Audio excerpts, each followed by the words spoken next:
नमस्कार दोस्तों, आपको प्रियंका स्टडी 24 में स्वागत है। दोस्तों ये कहानी सुनिए, एकदम मस्त कहानी है। आप सुनिएगा तो कहिएगा कि सच में यार ये कहानी सुनाया। तो चलिए शुरू करते हैं।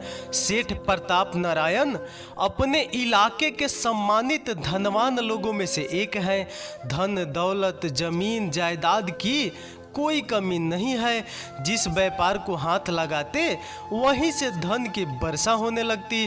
परिवार में उनकी पत्नी सुलोचना और एक बहन मधुलता है जो उसी शहर में एक अच्छे खानदान में ब्याही गई है। उनके बहनोई वहाँ के जाने माने वकील हैं। प्रताप नारायण के माँ पिताजी कुछ वर्ष पहले ही इस दुनिया को छोड़ गए। उनके घर में उनकी पत्नी सुलोचना है। घर में नौकरों की पूरी फौज है जो अपने हर काम को बखूबी निभाते हैं। सुलोचना मृदुभाषी स्त्री है, इसलिए घर में सभी उनसे खुश रहते हैं। नौकर चाकर होते हुए भी सुलोचना अपने घर के लिए भोजन स्वयं तैयार करती, इससे उन्हें संतुष्टि मिलती। प्रताप नारायण और सुलोचना हर लिहाज से संपन्न है। बस एक ही दुख है कि कोई उनकी संतान नहीं है। उनके विवाह को 5 वर्ष होने के बाद भी भगवान ने उनके घर में किलकारिया का अभाव किया है। सुलोचना बस इसी बात से दुखी रहती। दवा दारू दुआ ताबीज सब करके देख लिया पर उनकी गोद नहीं भरी। शादी की 5वीं वर्षगांठ पर वो बहुत दुखी थी। प्रताप सुलोचना को हर तरह से खुश करना चाह रहे थे पर वह किसी भी तरह खुश नहीं हो पा रही थी। मां न बन पाने का दुख सुलोचना को अंदर ही अंदर कमजोर कर रहा था। उसी शाम मधुलता अपने पति विनोद कुमार के साथ अपने भैया भाभी को बरसगांठ की बधाई देने पहुंची। अपनी भाभी को दुखी देखकर मधु भी दुखी हो गई। तभी उसने भाभी को अपने मां बनने की खुशखबरी सुनाई। मधु अपनी भाभी को बहुत चाहती थी, इसलिए वो उन्हें खुश करने के लिए बात बताई। यह खबर सुनकर सुलोचना सच में अपना दुख भूलकर बहुत खुश हुई और फटाफट अपने हाथों से हलवा बनाकर उसका मुंह मीठा कराया। सुलोचना ऐसे खुश हो रही थी जैसे खुद ही मां बनने वाली हो। प्रताप भी ये खबर सुनकर बहुत हर्षित हुए। धीरे धीरे दिन बीतते रहे। सुलोचना अब और भी ज्यादा व्यस्त रहने लगी। दिन भर वो मधु के होने वाले बच्चे के लिए कुछ न कुछ बनाती रहती।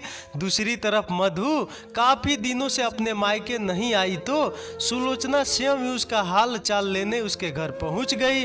सुलोचना को सामने देख मधु अपनी खुशी रोक नहीं पाई और तुरंत उसके गले लग गई। उसी समय मधु की सास जो पुराने सोच की थी, उन्होंने तुरंत मधु को ऐसी हालत में हर किसी के भी सामने आने को मना किया। ये बात सुलोचना को घाव में तीर की तरह चुभी। उसी समय मधुलता भी अपनी सास के आगे कुछ न बोल पाई पर उसे अपनी सास पर बहुत गुस्सा आया, साथ ही अपनी भाभी पर दया भी आई। उसी समय सुलोचना ने निर्णय लिया कि वह आगे से मधु से नहीं मिलेगी। आखिर वो एक बांझ है। उसे लगा कि कहीं उसकी छाया उसकी ननद पर नहीं पड़े। उसे लगा कि कहीं उसकी छाया उसकी ननद पर पड़ी तो कहीं कुछ अनर्थ न हो जाए और दुनिया वाले उसका जीना हराम कर देंगे। इसलिए उसने मधु से मिलना जुलना बंद कर दिया। एक दिन अचानक मधु अपनी भाभी से मिलने सीधे उसके कमरे में पहुंची। उसी वक्त सुलोचना सिलाई मशीन लिए छोटे कपड़े सिल रही थी। अब उसकी ननद आई और सीधे उनके घर में जाके बोली, ये क्या बात है भाभी जो तुम मुझे मिलती नहीं हो? मैं जब भी आती हूँ पता चलता है कि तुम घर पर ही नहीं हो। ये सुनकर भरी आंखों से सुलोचना बोली, ऐसी कोई बात नहीं है जीजी, बस ऐसे ही। अब जब तक तुम नन्हा मुन्ना अपनी गोद में नहीं खिला लेती तब तक हम तुम्हारे सामने नहीं पड़ेंगे। अब भाभी का अपना हाथ अपने हाथों में लेकर मधु बोली, ये क्या कह रही हो भाभी? मेरी सास की बातों का बुरा मान गई? अरे वो सबको ही कुछ न कुछ कहती ही रहती है। मैंने तो हमेशा तुम्हारा और भैया का आशीर्वाद चाहा है और इस तरह की फालतू बातों पर हम विश्वास नहीं करते, पर हम नहीं चाहते कि कुछ गलत हो, इसलिए जब आप घर आएंगी तो अपने बड़े भैया से मिलकर हाल चाल ले लेना, कहकर सुलोचना मुंह फेर कर बैठ गई। सबके समझाने पर भी सुलोचना मधुलता से नहीं मिलती। जब वह घर आती तो खूब मेवा मिष्ठान से उसका स्वागत करती है, पर उसके सामने नहीं पड़ती। इसी तरह दिन बीतने लगे और आखिर मधुलता ने 2 जुड़वा बेटों को जन्म दिया। सुलोचना को जैसे ही यह खबर हुई तो वह खुद को रोक नहीं पाई और भागी भागी अस्पताल पहुंची। नन्हे राजकुमारों को गोद में लेने पर सुलोचना का मातृत्व जाग गया और वह ऐसा समझने लगी कि जैसे उसने ही इन बच्चों को जन्म दिया है। बंजर धरती को जैसे फसल की आशा होती है, उसी प्रकार सुलोचना भी इस वात्सल्य रस में डूबना चाहती थी। डॉक्टर ने मधुलता को थोड़ा कमजोर बताया था, इसलिए सुलोचना मधु को अस्पताल से सीधे अपने घर ले गई और यहीं उसकी खूब सेवा सत्कार किया। लगभग 1 महीने तक सुलोचना ने दोनों बच्चों को अपने हाथों से तेल मालिश, नहलाना धुलाना किया। रात भर जागना, दोनों बच्चों के कपड़े बदलना वो बहुत चाव से करती। जब मधुलता 1 महीने बाद वापस अपने ससुराल जाने लगी तो सुलोचना की आंखें भर आई। उसे उन बच्चों से आत्मिक लगाव सा हो गया था। उनके जाने के बाद सुलोचना रात रात भर सो नहीं पाती। उसे हर तरफ बच्चों की किलकारियां ही सुनाई देती। प्रताप नारायण सुलोचना की इस हालत पर बहुत चिंतित थे। उन्होंने अनाथ आश्रम से एक बच्चा गोद लेने का प्रस्ताव सुलोचना को दिया, लेकिन सुलोचना खुद को रोक नहीं पाई और उसने मधु के ही एक बेटे को गोद लेने की इच्छा अपने पति को बताई। प्रताप नारायण को कोई आपत्ति न थी, बल्कि वह तो और खुश हो गए। उनका अपना भांजा घर की रौनक बनेगा और उनकी खाली जिंदगी फिर से सतरंगी हो जाएगी। सुलोचना के कहने पर प्रताप ने विनोद और मधु के सामने उनके एक बेटे को गोद लेने का प्रस्ताव रखा। अचानक यूं अपने कलेजे के टुकड़ों को देना आसान नहीं होता। मधु एकदम से कोई निर्णय ना ले पाई, लेकिन कुछ दिन बाद अपने भैया भाभी की खुशी के लिए मधु और उसके पति विनोद इस प्रस्ताव पर तैयार हो गए। शायद इसीलिए भगवान ने मधु को जुड़वा बच्चे की मां बनाया था। यही सोचकर उन्होंने ऐसा सोचा। अब वही बुढ़िया विनोद की मां ने इसका विरोध किया, लेकिन मधु के बहुत मनाने पर वो मान गई, पर फिर भी नाराज रही। मधु और विनोद जानते थे कि उनका बेटा वहां बहुत खुश रहेगा, उसके प्यार और दुलार में कोई कमी नहीं होगी। जो सुख सुविधाएं उनके पुत्र को प्रताप के यहाँ मिलेगी वो शायद ही विनोद और मधु दे पाए।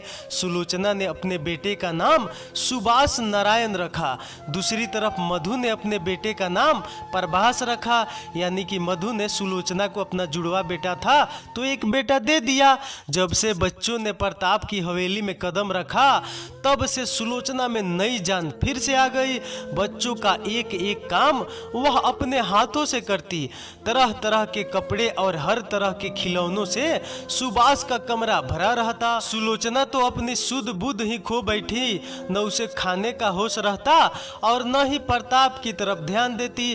प्रताप भी सुलोचना की संभलती तबीयत को देखकर खुश थे। अब दोनों ही सुभाष की अटखेलियों पर बलिहारी जाते। धीरे धीरे दिन बीतते गए। एक तरफ मधु अपने बेटे प्रभास को पालने में व्यस्त थी, तो दूसरी तरफ सुलोचना सुभाष को। दोनों ही बच्चे धीरे धीरे बढ़ रहे थे। ज्यादा लाड़ प्यार मिलने के कारण सुभाष थोड़ा थोड़ा जिद्दी और नकचढ़ा हो गया। अपनी हर बात को वो किसी न किसी तरीके से मनवा ही लेता। धीरे धीरे उसकी संगत गलत बच्चों के साथ हो गई, जिस कारण वह घर में झूठ भी बोलने लगा। सुलोचना उसे हथेली के छाले की तरह रखती थी। उसके प्रेम में उसकी गलतियों को भी नजरअंदाज करती रहती। यही प्रेम उसको बिगाड़ने में और मदद कर रहा था। दूसरी तरफ मधु एक और बच्चे की मां बन गई। इस बार उनके आंगन में एक कली खिली है। वैसे तो विनोद कुमार एक वकील है और एक संपन्न घराने से है, लेकिन प्रताप नारायण की संपन्नता से ज्यादा नहीं थे। ऐसे ही दिन बीतते रहे। सुभाष लगभग 10 बरस का हो गया और और शहर के सबसे प्रतिष्ठित स्कूल में पढ़ने लगा। वहीं प्रभास एक मध्यम स्कूल में जाता। सुभाष और प्रभास छुट्टी में ज्यादातर साथ ही रहते। दोनों में प्रगाढ़ प्रेम था। सुभाष बेझिझक प्रभास को अपने खिलौने दे देता और इसका विरोध सुलोचना भी नहीं करती, बल्कि उसे और खुशी होती। एक दिन अचानक सुलोचना की तबीयत बिगड़ी। सुबह से ही उसे बार बार चक्कर आ रहे थे। सभी लोग घबरा गए। प्रताप ने तुरंत डॉक्टर को घर पर ही बुला लिया। डॉक्टर ने चेकअप किया और जो बताया उस पर किसी को भी विश्वास नहीं हो रहा था। शादी के इतने सालों बाद सुलोचना की गोद भरी थी, यानी कि वो गर्भवती थी। यह खबर सुनकर प्रताप नारायण तो जैसे खुशी से पागल हो रहे थे। सुलोचना को भी विश्वास नहीं हो रहा था कि वह एक बच्चे को अपनी कोख में पाल रही है। जो भी इस खबर को सुन रहा था विश्वास नहीं कर पा रहा था कि इतने सालों बाद ये चमत्कार कैसे हो गया। पूरे हवेली में मिठाई बांटी गई। प्रताप नारायण खूब मेवा मिष्ठान लेकर अपनी बहन को यह खुशखबरी सुनाने पहुंचे, यानी कि मधु के यहाँ। मधु भी यह जानकर बहुत ज्यादा खुश हुई और भागी भागी सुलोचना से मिलने पहुंची। सभी को आखिर यकीन हुआ कि भगवान के घर देर है पर अंधेर नहीं। सुलोचना और प्रताप नारायण अब सुभाष को और भी ज्यादा प्यार करने लगे, क्योंकि उन्हें लगता कि उसके कदमों से ही उनके जीवन में बाहर आई है। इतने सालों बाद गर्भ धारण के कारण उसकी हालत भी थोड़ी नाजुक थी, इसलिए घर का सारा काम धाम पूरी तरह से नौकरों पर आ गया। अब तक तो सब ठीक चल रहा था, लेकिन जब से विनोद कुमार ने सुलोचना के मां बनने की खबर सुनी तब से वो थोड़ा उखड़ा उखड़ा रहने लगा। अभी तक वह अपने बेटे को ही प्रताप का इकलौता वारिस समझ रहा था, लेकिन अब तो उस दौलत में कोई हिस्सा बांटने वाला भी आ रहा है जो उसका असली हकदार है। अपनी संतान अपनी ही होती है। भला अपनी संतान होने के बाद वह सुभाष को क्यों प्यार करेंगे? इसी तरह की उल्टी सीधी बातें विनोद कुमार सोचने लगा। तो दोस्तों कहानी पूरा सुनिए, एक लाइक कर दीजिए यार, बाद में भूल जाएंगे, क्योंकि ये कहानी में और मजा आने वाला है। तो जरूर सुनिए, एक लाइक कर दो यार। तो चलिए आगे बढ़ते हैं। अपने निर्धारित समय से कुछ वक्त पहले सुलोचना ने एक प्यारे से बेटे को जन्म दिया। इतने सालों बाद इस घर में एक बच्चे ने जन्म लिया था। इस खुशी में प्रताप ने अपने पूरे शहर में दावत दी, गरीबों में कपड़े बांटे और जितना दान दक्षिणा कर सकता था सब किया। बच्चा समय से थोड़ा पहले हो गया था, इसलिए उसे ज्यादा देखभाल की जरूरत थी। अब सुलोचना और भी व्यस्त रहने लगी, पर वो सुभाष की परवरिश में कहीं से भी लापरवाही नहीं बरतती। सुभाष भी अपना छोटा भाई पाकर खुश हो गया। हर वक्त वो उसके आगे पीछे घूमता रहता, उसका बहुत ध्यान रखता है। लेकिन यह सब बात विनोद को अच्छी नहीं लगती। प्रताप जब किसी गलती पर सुभाष को डांटते तो विनोद अब इस बात को दूसरी नजर से देखता। अब क्या हुआ कि धीरे धीरे अपने बेटे सुभाष को विनोद ने सुलोचना और प्रताप नारायण के खिलाफ भड़काना शुरू कर दिया। बालमन तो कच्ची मिट्टी के समान है, बचपन से जैसा आकार दिया जाए वैसा ही रूप धारण कर लेता है। ऐसा ही सुभाष के साथ भी हुआ। बार बार एक ही बात सुनने से वो भी प्रताप और सुलोचना के लिए वैसा ही सोचने लगा। जवान होते होते काफी जहर भर दिया विनोद ने उसके मन में, जबकि ऐसा कुछ भी नहीं था। सुभाष जो भी कहता प्रताप और सुलोचना उसकी हर बात पूरी करते, लेकिन विरोध की बातों ने उसके मन में शक का कीड़ा बैठा दिया। सुभाष अब हर बात पर प्रताप और सुलोचना से बहस करता, सवाल जवाब करता। एक दिन प्रताप को सुभाष के गलत चाल चलन के बारे में सुनाई दिया, जिस कारण प्रताप ने सुभाष को खूब डांटा, जिससे नाराज होकर वह विनोद कुमार के घर चला गया। तब विनोद ने उसे अपने सीने से लगाते हुए सारी सच्चाई बता दी कि वह वास्तव में उनकी ही औलाद है, पर उन्होंने यह बात सुभाष को किसी से भी न कहने के लिए मना की। वह असलियत जानता है, वरना उसे प्रताप अपनी जायदाद में हिस्सा नहीं देगा। विनोद उसके दिमाग में डाल टाल दिया कि अब तो उनका अपना बेटा है, तुम तो उनके गोद के लिए बेटे हो, तुम्हें वो क्या प्यार करेंगे। अब सुभाष जान गया कि वह विनोद का बेटा है और असलियत जानने के बाद सुभाष का व्यवहार अब और खराब हो गया। बात बात पर वो उखड़ कर बात करता। विनोद कुमार प्रताप के सामने तो खूब मीठा मीठा बोलते, पर जब से प्रताप की स्वयं की संतान हुई है तब से वह अंदर ही अंदर जाने कैसी दुश्मनी पाले बैठे हैं। प्रताप की भी उम्र हो रही थी, साथ ही वो अब दौड़ भाग करने में ही उतने समर्थ नहीं थे। वे चाहते थे कि सुभाष अपनी जिम्मेदारियों को समझे, पर सुभाष तो जैसे सिर्फ ऐसे ही करना चाह रहा था। इसी सब से परेशान होकर एक दिन प्रताप ने विनोद को बताया कि कैसे सुभाष की संगत बिगड़ रही है और वह बहुत परेशान है इस बात से। उसकी वजह से वो अपने काम पर भी ध्यान नहीं दे पा रहे हैं। जिस उम्र में सुभाष को काम धंधे से लगना चाहिए, इस उम्र में वो सिर्फ मौज मस्ती में अपना समय गंवा रहा है। तब विनोद ने उन्हें सुभाष की शादी करने का प्रस्ताव दिया। साथ ही वह यह भी बताया कि उनकी नजर में एक लड़की है। प्रताप और सुलोचना को भी लगने लगा कि अगर सुभाष की शादी करा दी जाए तो शायद उसमें कुछ सुधार हो जाए। दूसरी तरफ प्रताप का छोटा बेटा सुयंश इन सब झंझटों से दूर अपनी पढ़ाई लिखाई में लगा रहा। कहते हैं जब इंसान अंदर ही अंदर दुश्मनी पाल लेता है तो उसे अपने सगे भी दुश्मन नजर आते हैं। सुयश जब भी सुभाष के पास जाता तो वह उसे डांट देता, उसे समय नहीं देता और वह अपने बड़े भाई के पीछे पीछे लगा रहता। प्रभास भी इसी वक्त वकालत की पढ़ाई पूरी कर प्रैक्टिस में लगा था। उसकी शादी भी हो चुकी थी और वो भी अपनी गृहस्थी में रमा था। सुभाष और प्रभास थे जरूर जुड़वा, पर दोनों के व्यवहार में जमीन आसमान का अंतर था। सुभाष की शादी की बात को लेकर एक बार फिर प्रताप के घर पर चहल पहल शुरू हो गई। विनोद द्वारा बताया गया रिश्ता सभी को पसंद आया।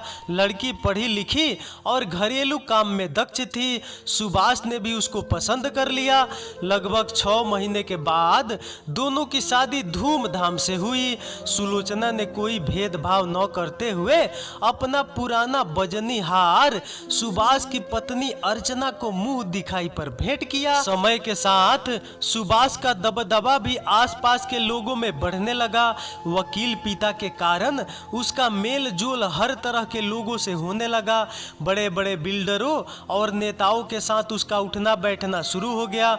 उनकी संगत में वह आए दिन शराब पी के घर आता और नशे में सुलोचना और प्रताप नारायण पर उल्टे सीधे आरोप लगाता। सुभाष का नाम अब आए दिन अपनी दबंगई के कारण सुनने में आता।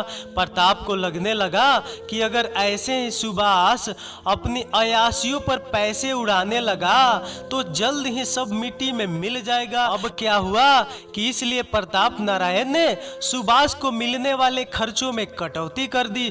जब सुभाष को उसकी अयाशियों के लिए पैसे मिलने बंद हो गए तो वह उधार में जीने लगा। अब ये भी एक मुसीबत हो गई।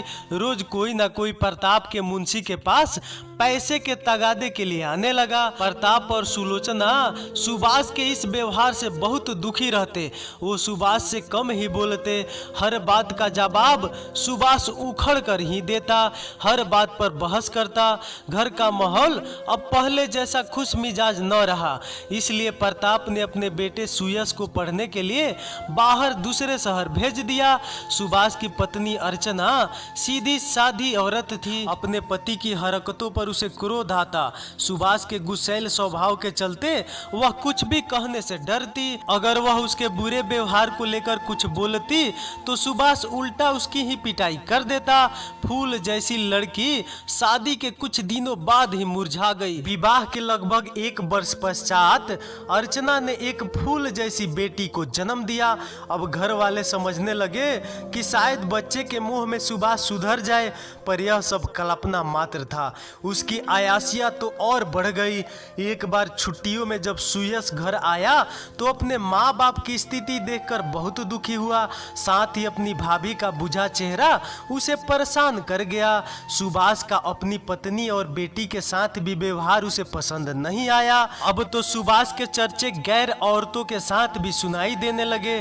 प्रताप और सुलोचना अभी इस बात से अनजान थे कि विनोद ने सारी सच्चाई सुभाष को बता दी है और ये सब उसी का नतीजा है। सुभाष की हरकतों से परेशान सुलोचना ने मधु से सारी बात बताई।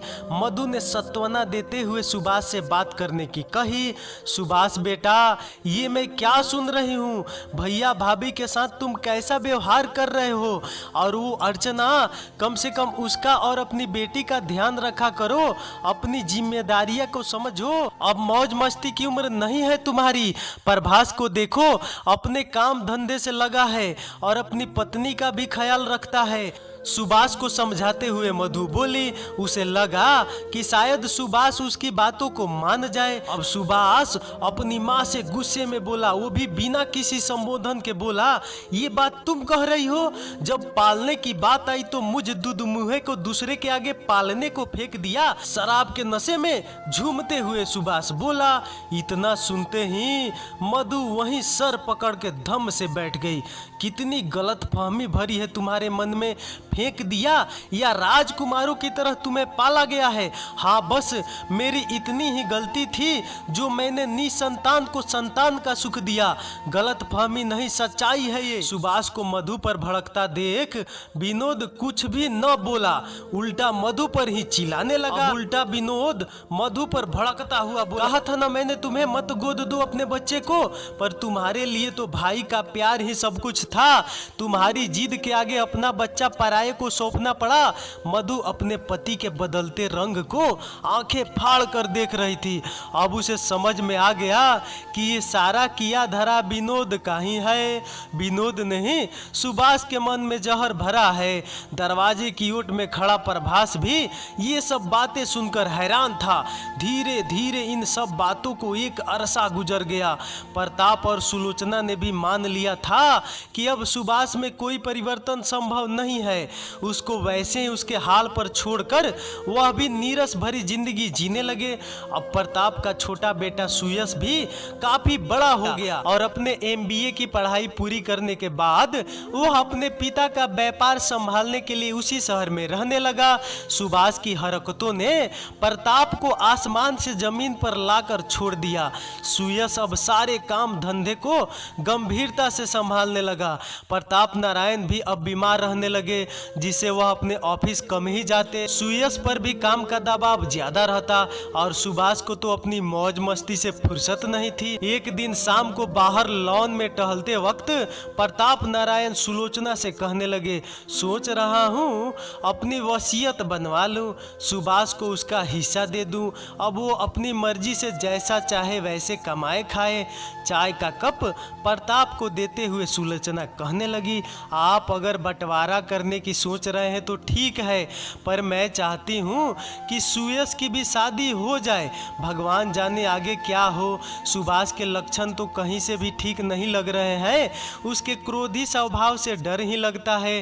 ठीक कह रही हो तुम सुलोचना, तुम सुयश से बात करके देखो। तब तक मैं सोच रहा हूँ मधु से इस बारे में बात करूँ। आखिर वसीयत बनाएगा तो विनोद ही, क्योंकि विनोद दोस्तों वकील था। अब सुलोचना बोली, आपको जैसा ठीक लगे। दोनों पति पत्नी विनोद की चाल से अनजान उस पर विश्वास किए बैठे थे। सुलोचना ने सुयश को उसके कमरे में कुछ फाइलों में उलझा देख शादी की बात चलाई। बेटा सुयश, हम चाहते हैं कि अब तुम भी अपनी घर गृहस्थी बसा लो, हम भी इन जिम्मेदारियों से फुर्सत पाए। सुयश बोला, ठीक कह रही हो माँ, पर इतनी जल्दी क्या है? चेहरा फाइल से ऊपर उठाते हुए बोला, अभी तो मैंने काम संभालना शुरू किया है, मुझे थोड़ा सेट हो जाने दो, फिर जैसा तुम कहोगी वैसा कर लेंगे। सुलोचना बोली, तुम्हें तो पता है बेटा कि सुभाष ने पिताजी का सब काम धंधा चौपट कर दिया है।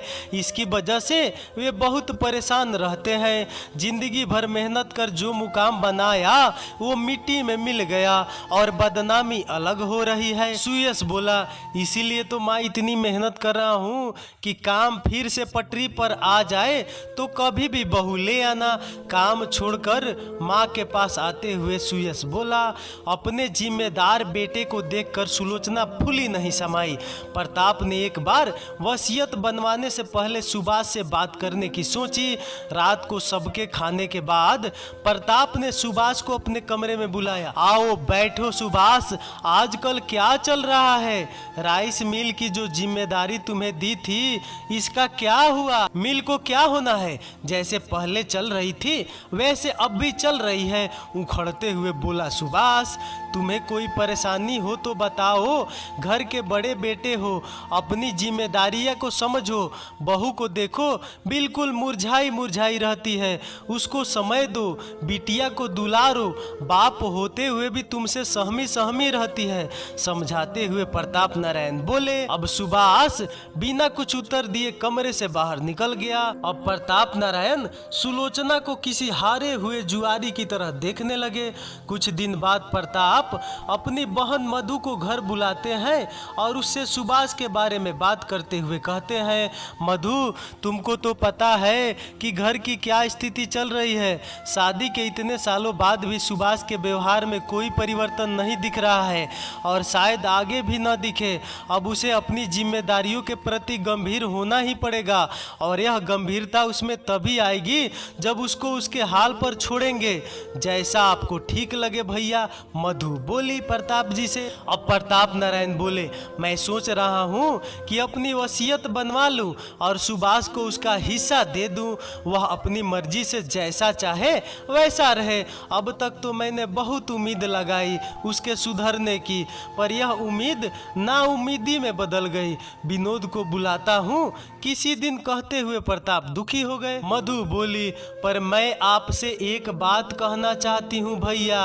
हाँ हाँ बोलो मधु बोलो, अगर तुम्हारे मन में कोई दुविधा हो तो बेझिझक कह दो। मधु बोली, भैया आप जो वसीयत बनाए उसमें विनोद को शामिल ना करें, मतलब किसी और वकील से बनवाएं। शर्मिंदा होते हुए मधु बोली, तुम ऐसा क्यों कह रही हो? चौंकते हुए प्रताप नारायण बोले, हाँ भैया मैं ठीक कह रही हूँ, बस यह न पूछना क्यों, पर जो मैं कह रही हूँ उसको आप गंभीरता से लो। प्रताप मधु की बातों को समझ नहीं पाए, पर यह जरूर समझा कि कुछ तो बात है जो मधु ने ऐसा कहा है।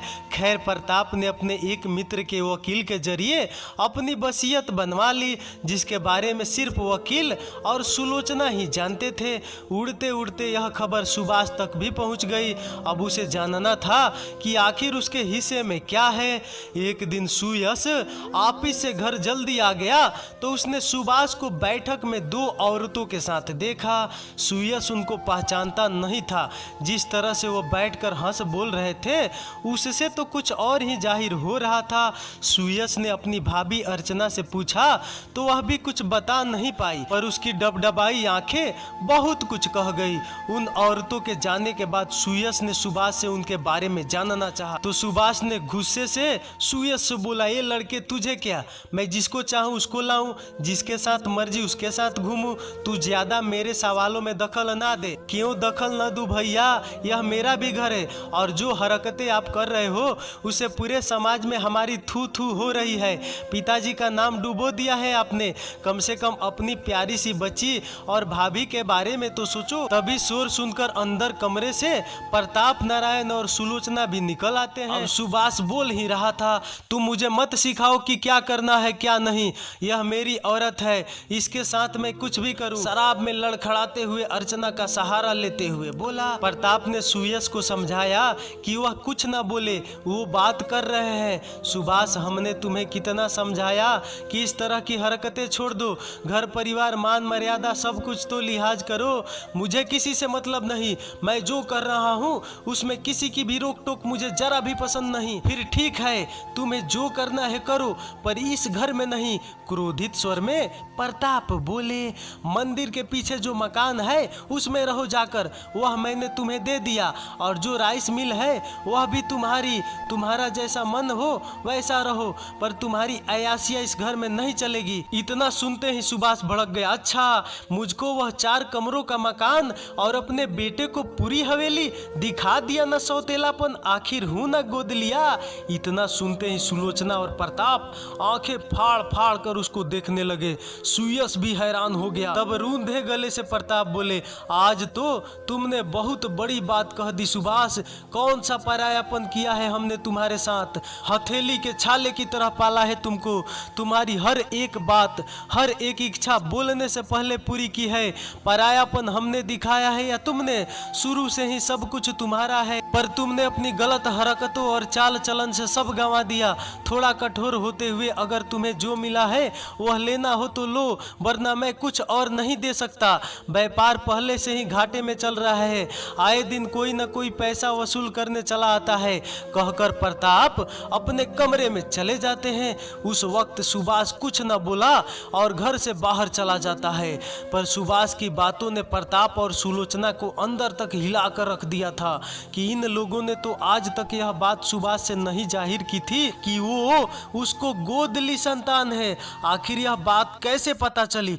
तब प्रताप का दिमाग मधु की कही हुई बात पर गया, जो उसने कही थी कि वसीयत बनवाना, पर विनोद से नहीं। शायद विनोद ने ही सुभाष को असलियत बताई हो। सुभाष पहले से ही उखड़ा उखड़ा रहता था, पर जब से उसे यह पता चला कि उसके हिस्से में क्या है, तब से वह और ज्यादा बदतमीजी करने लगा। फिर एक दिन कुछ ऐसा हो गया जिसके बारे में किसी ने कल्पना तक नहीं की थी। सुयश अपनी मां को लेकर किसी रिश्तेदार की शादी में गया था। प्रताप की तबीयत कुछ ठीक नहीं थी, इसीलिए वह घर पर ही रुक गए। अचानक से सुयश के पास भाभी का फोन आता है कि जल्दी घर आओ, पिताजी को कुछ हो गया है, कुछ बोल नहीं रहे हैं। खबर सुनते ही सुयश मां को लेकर तुरंत घर भागता है। तब उसे पता चलता है कि सब लोग प्रताप को लेकर अस्पताल गए हैं। अचानक इस तरह प्रताप के बीमार होने पर सुयश चिंतित हो जाता है। सुलोचना तो शुद्ध बुद्ध हुई खो बैठी। विनोद, मधु और प्रभास सभी अस्पताल पहुंचते हैं और जो खबर डॉक्टर ने दी उस पर कोई विश्वास नहीं कर पा रहा था। सॉरी, हम प्रताप जी को बचा नहीं पाए, हार्ट अटैक से उनकी मृत्यु हो गई। इतना सुनते ही सुलोचना धड़ाम से गिर गई। पर यह कैसे हो सकता है? पापा को कभी हार्ट अटैक की कोई प्रॉब्लम नहीं थी, उन्हें तो बस चलने में दिक्कत थी। सुयश बदहवासी में डॉक्टर से कह रहा था। सुलोचना तो जैसे पागल हो गई। मधु उसको संभाल रही थी। प्रताप अब इस दुनिया में नहीं रहे, इस बात पर कोई विश्वास नहीं कर पा रहा था। सुयश को प्रभास ने संभाला और सुभाष गिद्दड़ के आंसू बहा रहा था। माहौल बहुत ही गमगीन हो गया था। प्रताप के मृत शरीर को घर लाया गया। सारे कार्यक्रम निपटाते निपटाते रात हो गई। सुलोचना अभी भी अपने होश में नहीं थी कि आखिर यह सब कैसे हो गया। अच्छा भला छोड़ कर गए थे, शादी में तबीयत ऐसे भी खराब नहीं थी। इस गमगीन वक्त में मधु और प्रभास ने सुलोचना और सुयश का बहुत ध्यान रखा। सुयश तो अपने दुख में दुखी था, लेकिन प्रभास से एक बात और नोट की कि जब से प्रताप की मौत हुई है तब से सुभाष कुछ ज्यादा ही अपनापन दिखा रहा है। उसकी पत्नी अर्चना पहले से ज्यादा डरी सहमी है, जैसे उसे कोई सदमा है। करीब 15 दिन बाद सुयश धीरे धीरे वापस अपने काम पर जाने लगा। सुलोचना अपने कमरे में ही पड़ी रहती। सुभाष पहले से ज्यादा बेफिक्र हो गया। कुछ दिनों के लिए मधु सुलोचना के साथ रहने आ गई, जिससे उसे अकेलापन न महसूस हो। प्रताप की कमी तो कोई पूरा नहीं कर सकता था, पर सहारा तो दे सकता था। प्रभास भी 2-4 दिन में चक्कर लगा लेता। प्रताप की मौत को लगभग 2 महीने हो गए। धीरे धीरे सभी काम अपनी अपनी पटरी पर आने लगे। एक दिन अचानक विनोद अपने बेटे प्रभास के साथ सुलोचना के घर पहुंचे। थोड़ी देर इधर उधर की बातें करने के बाद मेन मुद्दे पर आ गए। भाभी जी, प्रताप भैया तो अब नहीं रहे, अचानक इतनी बड़ी जिम्मेदारी छोड़कर चले गए। सुयश का विवाह भी अरमान बनकर रह गया उनके लिए। भगवान कब क्या चाल चलेगा कोई नहीं जान सकता। सुलोचना कुछ नहीं बोली, बस अपने पल्लू से आंख साफ करने लगी। मैं सोच रहा हूँ कि सुभाष और सुयश को उनकी जिम्मेदारियां सौंप दी जाए। अब वह अपने अपने व्यापार संभाले और अपनी अपनी गृहस्थी देखे। तब सुलोचना बोली, सुभाष घर का बड़ा बेटा है, अगर आज वो सब काम धाम ढंग से संभाल रहा होता तो अपने बाप की जगह वही लेता, पर उसकी हरकतों से उसने यह मौका गंवा दिया। उनके जीते जी तो वो अपनी जिम्मेदारी को समझ नहीं पाया, अब आगे क्या समझ पाएगा। अब ठीक ही कह रहे हैं, इनके पिताजी ने भी वसीयत बनवा रखी है।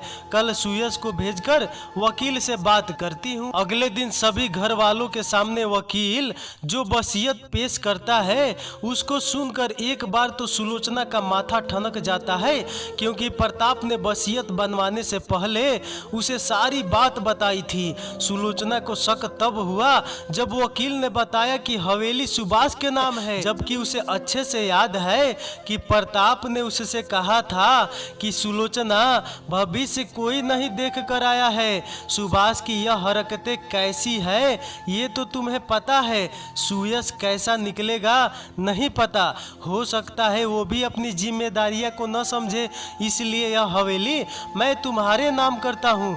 जिस घर में तुमने कदम रखा सजाया संवारा वो तुमसे कोई नहीं ले सकता। प्रताप की बातें सोचकर सुलोचना की आंखों में आंसू आ गए। प्रताप ने उस दिन सुभाष से भी कहा था कि मंदिर का मकान और राइस मिल उसकी है, फिर आज वसीयत कैसे बदल गई। अचानक प्रताप को अटैक पड़ना, वसीयत बदल जाना, अर्चना का डरे सहमे रहना बहुत बड़े षड्यंत्र की ओर इशारा कर रहा था। थोड़े दिन और बीत जाने पर सुयश को ऐसा लगा कि जैसे कोई बात है जो अर्चना उससे कहना चाह रही है, लेकिन डर के कारण कह नहीं पा रही। पिता की मौत का सदमा अभी तक दिमाग में घूम रहा था कि अचानक एक दिन सुयश के हाथ प्रताप की कागजातों के बीच वसीयत की फोटोकॉपी दिखी। न चाहते हुए भी सुयश बेमन से उसको देखने लगा और पढ़ते पढ़ते उसका दिमाग घूम गया। यह वसीयत तो उस वसीयत से बिल्कुल ही अलग थी जो उस दिन वकील ने सुनाई थी। अब सुयश को यकीन हो गया कि पक्का कोई गहरी चाल है, लेकिन वह बात करे भी तो किससे, वकील तो उल्टा झूठी वसीयत दिखा रहा है। बहुत सोचने के बाद सुयश ने प्रभास से बात करने की सोची और साथ ही वकील द्वारा दिखाई गई वसीयत की फोटोकॉपी भी मांग ली। प्रभास भी वकील है और दोनों वसीयत को देखने के बाद वो तुरंत समझ गए कि यह सब एक चाल है। असली वसीयत को दबाकर नकली वसीयत दिखाई गई है। प्रभास ने सुयश को दिलासा दिया कि वह बिल्कुल चिंता न करे, वह उसकी पूरी मदद करेगा और सच सामने ला कर रहेगा। अभी यह बात सुयश ने प्रभास के अलावा किसी को भी नहीं बताई। सबसे पहले प्रभास ने अर्चना से बात करने की सोची, क्योंकि उस दिन घटना के दिन घर पर अकेली थी। सुभाष के घर पर ना रहने पर प्रभास ने अर्चना से बात करने की सोची। पहले तो अर्चना घबराती रही, उसके मुंह से कुछ नहीं निकला। प्रभास के समझाने पर वो धीरे से प्रभास से बोली, मम्मी जी और सुयश के शादी में जाने के बाद तुम्हारे भैया सुभाष भी बाहर निकल गए। दोपहर के लगभग 1 बजे थे। पिताजी ने मुझसे खाना खाने के लिए कहा, क्योंकि उन्हें रोटियां गरम पसंद है। तो मैं रोटी बनाने किचन में जा ही रही थी कि उसी वक्त मैंने तुम्हारे भैया को पिताजी के कमरे में जाते हुए देखा। उनके हाथ में एक फाइल थी।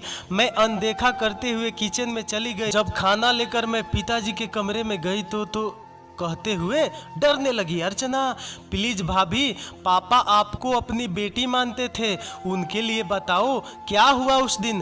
अपने आंसू पोंछते हुए बोली अर्चना, कमरे में मैंने देखा कि तुम्हारे भैया पिताजी से जबरदस्ती किसी फाइल पर साइन करा रहे थे और फिर मुझसे किसी से कुछ न कहने की धमकी देते हुए बाहर निकल गए। पिताजी सदमे में थे, रो रहे थे और अचानक ही शायद वो वह सहन नहीं कर पाए और उनकी सीने में दर्द उठा। उसी वक्त घर पर कोई नहीं था। तब मैंने उनको फोन किया पर उनका फोन नहीं उठा।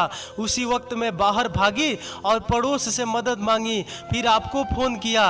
कुछ देर बाद सुभाष किसी काम से शायद मुझे दोबारा धमकाने के लिए घर आ गए। उन्हें लगा कि ऐसा ना हो कि मैं किसी को यह बात बता दूं, फिर सब उनको लेकर अस्पताल भागे। पिताजी की मौत यूं ही अचानक नहीं हो गई, बल्कि उनको कुछ लालची लोगों के स्वार्थ ने मार दिया। मैं सुभाष को छोड़ूंगा नहीं, आग बबूला होते हुए सुयश बोला। तब प्रभास ने उसे शांत कराया और जल्दीबाजी में कोई फैसला करने से रोका। साथ ही अर्चना को भी समझाया कि इस बारे में किसी से कोई बात न करे। प्रभास, मैं अर्चना की बातों को रिकॉर्ड कर लिया कि कहीं ऐसा न हो बाद में वह मुकर जाए। प्रभास ने कहा कि सुभाष के खिलाफ पूरी मजबूती से केस करेंगे, क्योंकि उसका उठना बैठना तो बड़े बड़े लोगों से है, इसलिए बहुत आसानी से वह बच जाएगा। जल्दी प्रभास ने दौड़ दौड़ भाग कर सुभाष के खिलाफ सबूत इकट्ठा किए और उस वकील पर भी सच्चाई बताने के लिए दबाव बनाया और आखिर अपने ही भाई सुभाष के खिलाफ कोर्ट में धोखाधड़ी और मानसिक यातना का मुकदमा दर्ज किया और आखिर में विनोद और सारे घर वालों को सुभाष के फर्जी वसीयत बनाने की बात बताई। सुभाष को जब से यह बात पता चली कि सुयश ने उस पर धोखाधड़ी का केस किया है, तब से वह और आग बबूला हो गया। उसने विनोद से इस बारे में बात की। फिलहाल विनोद ने सुभाष को कुछ वक्त तक शांत रहने की सलाह दी। विनोद ने अकेले में प्रभास से बात करने की सोची और उससे कहा कि वह सुयश से कहकर केस वापस ले ले। सुभाष को मैं समझाऊंगा। पापा, अभी भी आप सुभाष का ही साथ दे रहे हैं। इतना सब कुछ हो जाने के बाद तो आपको उसके खिलाफ गवाही देनी चाहिए और आप उससे बात करने की कह रहे हैं। प्रभास को एकदम विनोद पर गुस्सा आ गया। नहीं बेटा, ऐसा नहीं है। आखिर है तो तुम्हारा भाई ही।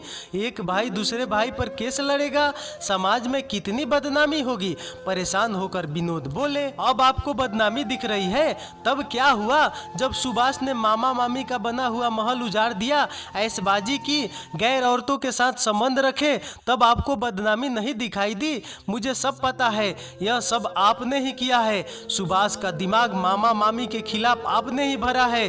सूर्य से ही ऐसो आराम में पला है, बचपन से ही देख रहा हूँ कैसे ठाठ रहे हैं उसके। पता नहीं आपने ऐसा क्या सोचा कि उसको सबके खिलाफ कर दिया। दोनों बाप बेटे बात कर ही रहे थे कि तभी पीछे से मधु कमरे में आते हुए बोली, प्रभास बेटा, मैं तुम्हारे साथ हूँ। उन्होंने जो बोया है वो काटेंगे। धन के लोभ में यह इतने पागल हो गए कि अपना पराया सब भूल गए। सुभाष के मन में इतना जहर भर दिया कि वह अपना पराया सब भूल गया और इतनी बड़ी हरकत कर दी उसने, जिंदगी भर मैं उसको माफ नहीं कर पाऊंगी। अपने बेटे और पत्नी के मुंह से अपनी सच्चाई सुनने के बाद विनोद बहुत ही शर्मिंदा हुए। वे अपने किए पर पछता रहे थे, पर अब तो बहुत देर हो चुकी थी। विनोद अपने से ही हार चुके थे। विनोद किसकी मदद करे वह समझ नहीं पा रहे थे। एक पुत्र को उन्हें गलत शिक्षा दी जो खुद अपनी बर्बादी का कारण बना, जबकि दूसरे को सही शिक्षा दी जो अपने ही भाई के खिलाफ झूठा का पर्दाफाश कर रहा है। विनोद को अपने की हुई गलती का एहसास हो चुका है और वह उसका पश्चाताप करना चाह रहा है। मुकदमा चला, सारे सबूत सुभाष के खिलाफ थे। कोर्ट में केस एक लंबी कार्यवाही है। शुरुआत में सुभाष ने अपने दबदबे से सुयश और प्रभास को डराना चाहा, धमकियां भिजवाई, पर प्रभास भी एक वकील है और यह सब हथकंडे बहुत अच्छे से जानता है। सबसे महत्वपूर्ण गवाही उस वकील की रही जिससे सुभाष ने बंदूक की नोक पर नकली वसीयत बनवाई थी। और सबसे बड़ी बात यह कि स्वयं अर्चना और मधु ने भी कोर्ट में सुभाष के खिलाफ गवाही दी। सुभाष के बाद अब अपने बचाव के लिए कुछ भी नहीं बचा था। अंत में जब सुभाष को लगा अब वह नहीं बच सकता, तब उसने कोर्ट में बताया कि वह शुरू से ही वह बहुत दुलारा रहा, इसी कारण उसकी संगत बिगड़ गई। इकलौते होने पर कोई कुछ नहीं कहता। माँ पिताजी जरूरत से ज्यादा मेरी परवाह करते। सुयश के पैदा होने के बाद उन्होंने यानी कि विनोद की ओर इशारा करते हुए बोला, मुझे भड़काया कि वो मुझसे नहीं सुयश को प्यार करते हैं। मैं भी बच्चा था, धीरे धीरे वही देखा जो इन्होंने मुझे सिखाया। मुझे माँ पिताजी के खिलाफ भरना शुरू किया। एक बार गलत फहमी का कीड़ा जो मेरे दिमाग में घुस गया, उसने अपना काम करना शुरू किया। मुझे माँ पिताजी की हर एक बात गलत लगती। मुझे लगता अगर वह सिर्फ मेरी गलतियों पर मुझे डांटते हैं। एक दिन मुझे मेरे पिता विनोद जी ने बताया कि मैं गोद लिया हूँ, तब से मेरे अंदर जैसे दुश्मनी सी भर गई। उनकी अच्छाइयाँ भी मुझे दिखावा लगता और मैंने सोच लिया कि मैं तो पराया हूँ, जैसे चाहूँ वैसे रहो। अपनी मनमानी से रहने लगा। जब मुझे पता चला कि पिताजी ने वसीयत बनवाई है और वो भी दूसरे वकील से, तो मैं परेशान हो गया। मुझे जानना था कि आखिर वसीयत में क्या है। अपने जानकारों की मदद से मैं उस वकील के बारे में जान पाया। पहले उसको डराया धमकाया, पर उसने पिताजी से सब बताने की धमकी दी। तब मैंने उससे बंदूक की नोक पर नकली वसीयत बनवाई। मैं सबसे ज्यादा चाहता था। थोड़ा रुकते हुए फिर बोला, उस दिन घर पर कोई नहीं था। जब मैंने पिताजी से उस नकली वसीयत पर साइन करने को कहा, तब उन्होंने मना कर दिया और पुलिस में जाने की धमकी दी।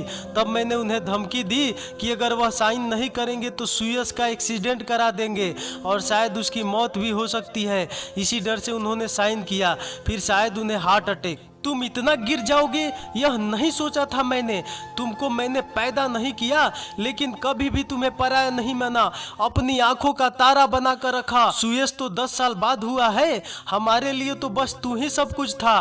तुम्हारे पिताजी तुम्हारी जिद पर हर काम छोड़ देते थे, शहर के सबसे अच्छे स्कूल में पढ़ाया लिखाया कि कहीं से भी कोई हमारी परवरिश पर उंगली न उठाए। आखिर क्यों तुमने इतना जहर पाल रखा है, कहकर सुलोचना वहीं बेंच पकड़कर रोने लगी। कोर्ट ने 10 दिन बाद अगली तारीख फैसले के लिए रखी। सुएज को अब यकीन था कि उसे न्याय जरूर मिल जाएगा। प्रताप तो अब वापस नहीं आ सकते, लेकिन सच्चाई की जीत देखकर उनकी आत्मा को शांति जरूर मिलेगा। अब कोर्ट में सुभाष ने अपना गुनाह कबूल कर लिया। उसे 50,000 का जुर्माना और 1 साल की सजा हुई। प्रताप नारायण जैसी वसीयत बना गए थे उसी को कोर्ट ने मान्यता दी। सुभाष अपने किए पर शर्मिंदा है या नहीं, पर विनोद ने एक बच्चे से उसका सब कुछ छीन लिया। सजा काटने के बाद सुभाष को उसी घर में अपने परिवार संग रहना था जिसमें प्रताप उन्हें कह गए थे। सभी ने प्रताप के सुधरने की उम्मीद लगा रही थी। जेल से आने के 1 वर्ष बाद सुभाष पहले वाला नहीं रहा, बल्कि परिस्थितियों ने उसे आईना दिखा दिया था। तो दोस्तों ये कहानी आपको कैसी लगी? मुंह दुख के है यार भूखते भूखते, एक लाइक तो कर दो यार। तो चलिए फिर अगले वीडियो मिलते हैं, तब तक नमस्कार, धन्यवाद, बाय बाय।